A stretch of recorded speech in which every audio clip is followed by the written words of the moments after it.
Good morning, everybody. Uh, I don't know what to say.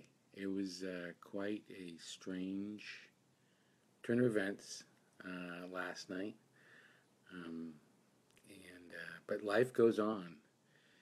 I've been thinking all morning about what I could say. I'm really an optimist by nature, and I don't like to borrow trouble from the future. Um, I don't like to worry about things that haven't happened yet. But we now have a Republican president. We have a Republican Senate. We have a Republican House. We have a lot of state legislatures that are Republican. This is an opportunity to take action for those of us who are in the other camp. I think that there's a complacency that comes around that can be replaced by action, and that's sort of what I'm here to say. So in my life, Reagan and the Bushes were elected, um, and in my life, Clinton, Carter, and Obama were elected, and they have all moved the needle in lots of different ways. Um, my hope is that many of the things that our president-elect said during the campaign he won't do because he's proven to not be a completely trustworthy person over and over. Um, so that's a little bit of a consolation.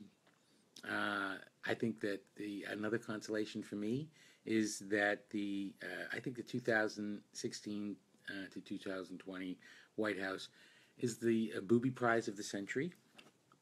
So he won that.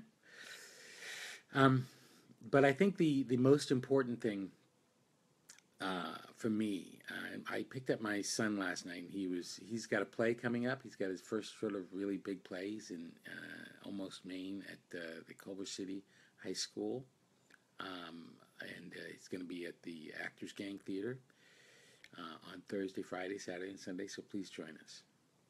He was not able to do some of his homework.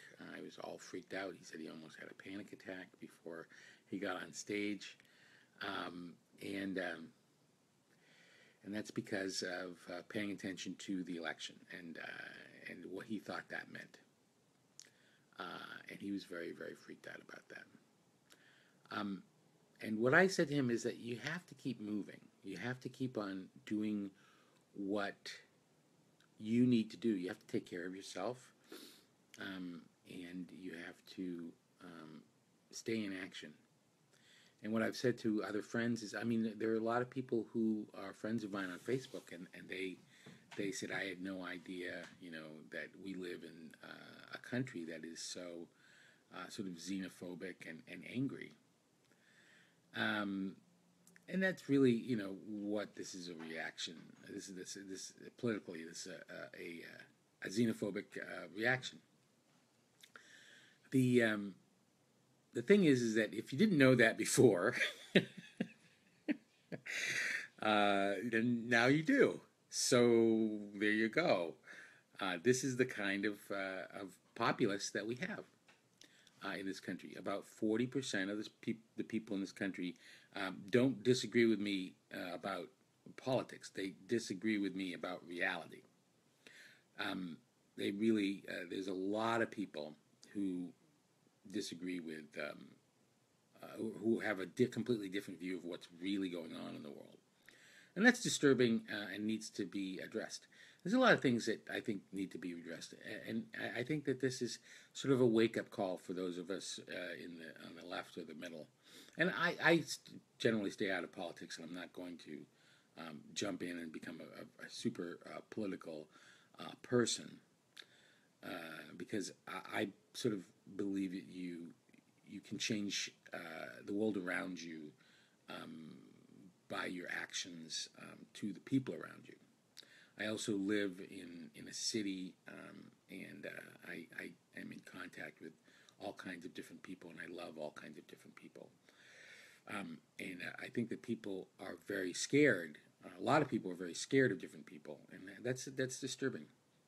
So to bring it around to if I have a point this morning, I really was trying to come up with something brilliant to say, but it really is: do not despair. If your candidate did not win last night, and based on the people that I know and the people who are probably going to show up, right, Porthos, and watch me, your candidate probably did not win last night, to your shock. And so, if your candidate did not win last night, don't despair. Do not despair. Take this as a call to action. Be in action about this. I posted on Facebook last night that this is a wake-up call, and this is time for us, for liberals, for progressives, for moderates, to say, okay, let's pay attention now. Let's pay attention not to 2020. Let's pay attention to 2018. Let's pay attention to the local races. Let's pay attention to the state legislature. Let's do stuff. Let's engage, as Emily Battler just said. Let's get out the vote next time. Let's let people know that every vote makes a difference. And that's really what happened, is that people voted and made a difference. People who disagreed with the direction of this country. Interestingly enough, is that people apparently voted against Hillary Clinton more than for Donald Trump, which I think is based on misinformation, as far as I can tell. It's very disappointing, very, very disappointing. But Reagan won, Bush won, and we survived. I really hope we can survive this. I think we will. And if we don't have to worry about it. So listen, don't despair. Don't despair. Don't despair. Don't despair. Move forward. Move forward. Take action. I think the final thing is the rhetoric of those people. There's something wrong with those people. Needs to change. We disagree. And the way to get someone who disagrees with you to agree with you is not to tell them that they're terrible people. It's to try and find common ground. Now, one of the biggest problems that I have become aware of in this country is that we don't disagree over the right approach to our problems. We disagree on what our problems are and what is real. And that, I think, there's been an ongoing effort, a purposeful effort to confuse issues by creating fake problems, by disseminating fake information. And I think it really something needs to be done about that more than almost anything else. And I don't know what to do about that, but I think that's going to be sort of my underlying mission, is to try and figure out a way to educate people and get people on the same page, so we can sort of agree on basic facts. I think the distrust of science and facts in this country is a real serious problem. Now, listen, I have to go. This is, we want to keep.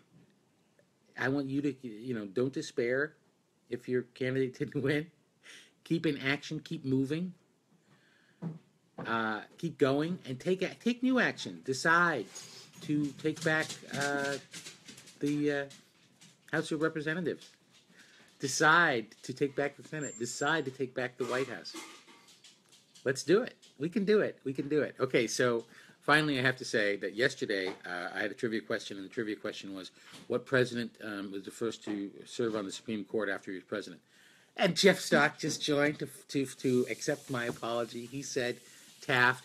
I was under the impression that John Quincy Adams was on the Supreme Court after he was president, and he wasn't. Taft was. Jeff Stock was right. I was wrong. So that's the answer to the trivia question. I believe that Ross Perot got the most votes of a third-party candidate, which was my second. I did not look that up. I was too busy watching TV and freaking out last night. So I don't have a trivia question for this morning because I was just so confused about what I was going to say. I don't know if I said anything that's really coherent or helpful, except this. Don't despair. Don't despair. Don't give up. Don't give up. This is a great country. This is a great country, and it will remain a great country. I believe strongly that we've been heading in the right direction for years of a more multicultural, more accepting country. And I think that part of the reaction is that a large portion of the country felt that that was not okay. And they felt left out, and they voted for somebody who they thought of as a Molotov cocktail or a grenade to send to Washington. Not a responsible thing to do. Not a smart thing to do. I really hope that President Trump is not as dangerous as it sounds. I really hope that. And I'm going to live as if it is. I'm not going to leave the country. Unless, my uncle wants me to, says, hey, come to move to New Zealand. New Zealand seems like a really nice place. But I'm not going to move because of the political process here. I believe in inclusiveness. I believe in argument. I believe in this country. I believe in the ideals of this country. So that's what I believe in. I believe that, we can work through things. And we can work through things together. I believe that. And I believe that if we all work together or to take action, we can effect political change. We can do it.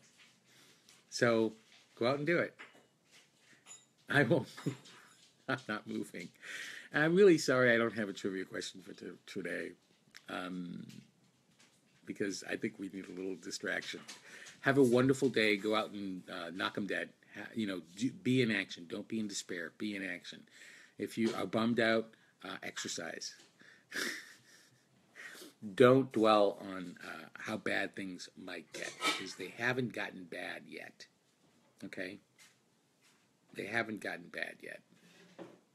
The election was bad, but things haven't happened yet. Just be prepared to protest if they do. Be prepared to take to the streets. Be prepared to, more importantly, politically organize. That's if you disagree with the result. If you agree with the result, I don't know. I don't know what to tell you. It seems crazy to me. I don't know. It seems nuts. That seems like the nuttiest thing I've ever seen. But, I don't know why I would think that's nuts. Conservatism means I don't like change. And the world is changing. So you're voting against change. You're voting against the inevitable. You're voting against the glacier. If your village is in the path of the glacier and you think you can vote against the glacier, you vote against the glacier, I guess. I mean, that's really, I think, what's going on. So, trying to be as optimistic as possible. Thanks, everybody who joined today. Check out my blog at www.the3simplesteps.com/blog. Tune in tomorrow for more nuggets of wisdom. Stay in action. Keep moving. Have a wonderful day. Bye.